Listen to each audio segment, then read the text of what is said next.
Bananas are widely grown in Uganda. The most producing region is southwestern, followed by eastern, and few plantations in the north. Some farmers, however, don't gain much from this crop. This is because they do not follow the recommended practices for higher yields.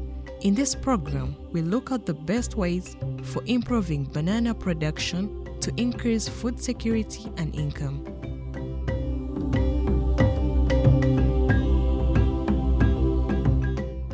First of all, plant at the beginning of a rainy season if you can't afford irrigation. Before planting, ensure the suckers are clean and free from pests and diseases.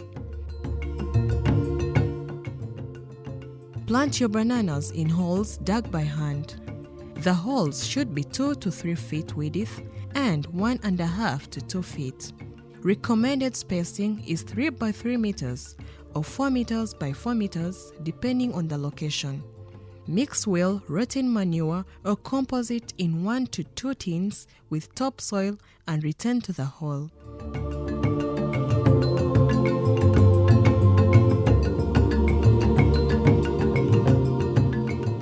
Put the sucker in the middle of the hole and cover with the rest of the soil. Then, water the plant and leave it to grow.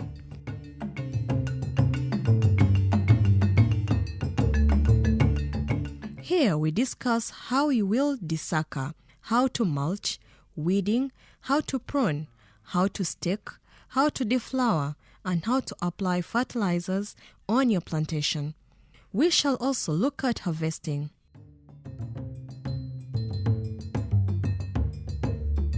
To begin with is desuckering. Douglas Motebi Jemba, a scientist from Rebitaba Zonal Agriculture Research and Development Institute in Fort Portal, takes us through.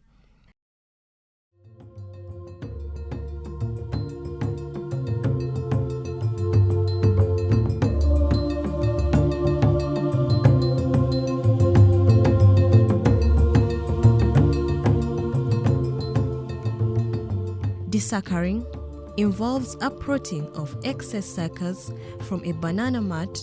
You will do this in order to suit the harvest frequency.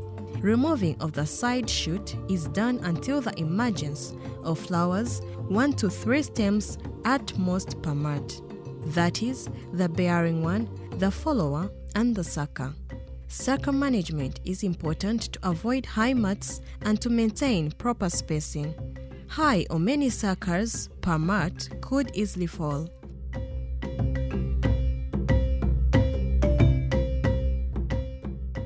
You are talking about the number of the plants to remain. They are supposed to be 3. Okay? The oldest, the daughter, and the granddaughter. But now, there is a challenge. We all say 3 plants.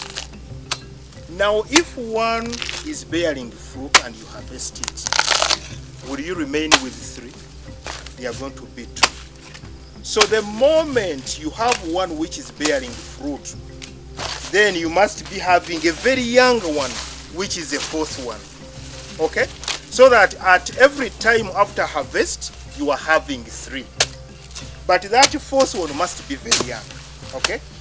But otherwise, if they are all big banana plants without any fruit, they must be 3. And again, you must orient the way. If you are now thinning, of course you have to look at the edges.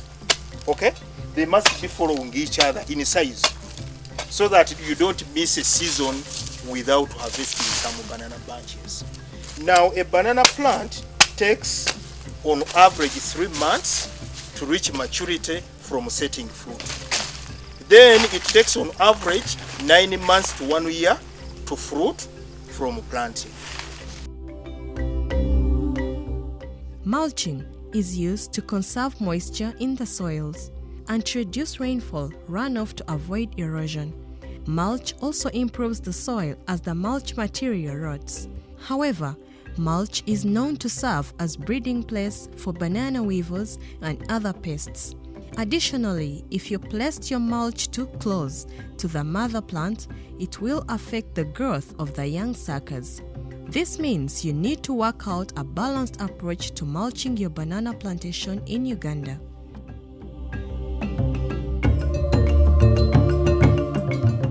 Make sure the mulches are 60 centimeters or 2 feet away from the stool or from the banana plants. Otherwise, if you put the mulches too near, weevils are going to breed from there, and from there they are going to infest the banana plants, and then you end up losing yields. Weeding is important if bananas are to fruit well. Weeds hamper banana growth if not removed early from the banana garden. So, remove weeds with either hoe or hands to avoid disappointment. Another thing which you have to do with the management, you must control weeds. We have a number of methods which we can use to control weeds, and the most sustainable method for controlling weeds mainly is mulching. You can do hand weeding, okay? I will not talk about herbicides because herbicides are a little bit expensive for most farmers. So you can use the hand weeding, which is alternated with mulching. But remember, we said that you don't mulch and the mulches shouldn't touch the banana plants. What do you do in that area because weeds are going to emerge? What you do, you use a hand hoe, but you don't dig it deep into the soil. Just cut on top of the soil surface so that you don't cut the plant roots. Or alternatively, you can use what we call a forked hoe to manage weeds which are around the banana stool. You should alternate mulching with using a hand hoe because banana roots tend to intertwine amongst each other. So make sure that if this season you mulched, okay, then if you this season you use the hand hoe, next season make sure you mulch. Otherwise, if you overuse a hand hoe in the plantation, then you'll end up cutting the plant roots, which is not desirable.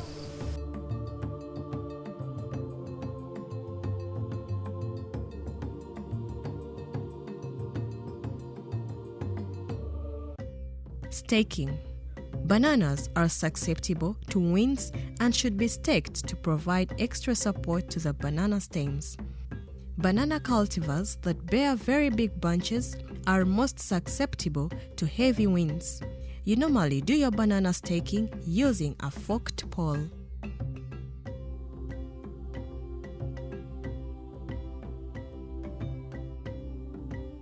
You must support the banana plants which are bearing fruit. Otherwise, you under heavy winds, immature bunches are going to fall on the ground and you lose the money. Barging. This involves majorly covering the banana bunch with a treated polythene bag to minimize sooty mold, that is, furry growth of fungus, insect damage, and abrasion injury to the fruits. Deflowering. Once all the fingers have developed, the rest of the inflorescence, including the male flower bud, should be removed to reduce incidences of fungus and insect attack. There is also cutting the male inflorescence. And now BBW can be transmitted through different means. There are several agents. The tools themselves which we use are supposed to be disinfected. If you don't, they'll transmit BBW. Then the male inflorescence, the bees which are visiting the male inflorescence will also transmit BBW.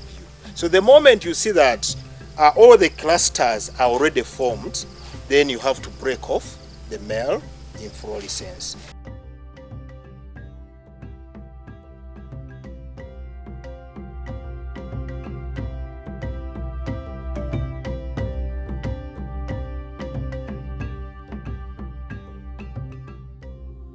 Fertilizer requirements. Bananas absorb a lot of nutrients from the soil. Therefore, there is need for you to replenish the soil using external sources like the farmyard manure, crop residues, homestead and kitchen refuse. You should, however, avoid applying metals or polythene on your banana plants. You should never apply manure too close to the banana mat, as this would encourage banana weevils to breed and will also result in the high mat condition.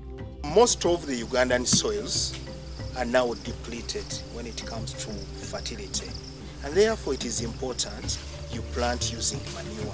Pruning. This involves removal of dry leaves and fiber to have enough water and air for growth.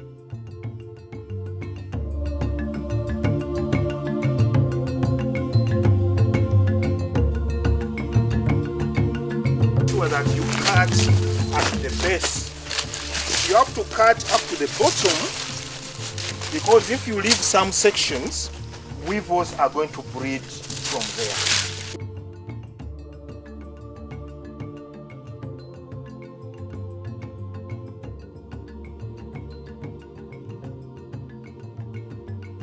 Another critical area to look at is stamping. This is removal of a stump where a banana bunch or fruit has been cut. This is to destroy the breeding ground for banana weevils, which are dangerous to banana growth. An acre plants 440 banana plants. This means first harvest is 440 bunches. If well managed, these bunches will double in the second harvest. Remember, a banana plant takes at least 1 year to mature.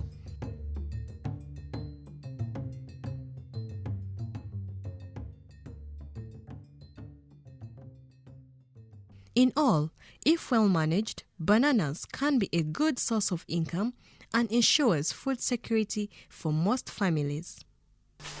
Before planting, during planting, management, harvesting, and after harvesting, you must follow all the recommended procedures for those different stages. If you miss a stage, then you are going to run into trouble and you lose yields. Yet you planted a banana plantation for purposes of gaining income and